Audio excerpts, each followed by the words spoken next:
A mí me sobra que me tengo, el lunes que me está hace 2 años como miembro del Consejo Insular, fue mi entrada, me ha constatado asunto de renovación, después de 2 años que tengo, no tengo claridad completa,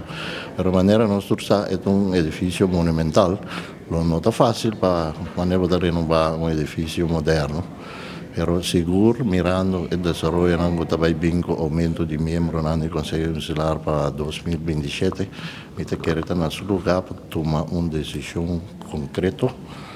con pasó 27 también de aumento de miembros en el Consejo Insular y probablemente después también lo va a tener más, que me quiere mío no soy con mi nota arquitecto, pero me quiere lo también para nos analizar cómo nos podemos hacer adecuar para el futuro, sí. Tinha desejo para queda aqui dentro toch mirando boniteza de gebouw e história de gebouw of te querer como e lançar trago gebouw novo. Personalmente me quiere de uma maneira que porque aqui não você tem uma história muito grande aqui não tanto politicamente, para colmo meu abuelo, minha tata de fundo não que estava também funcionando em lugar que entre outros entrevistas de minha persona, pero tem um historial seguro para a governação de Bonaire.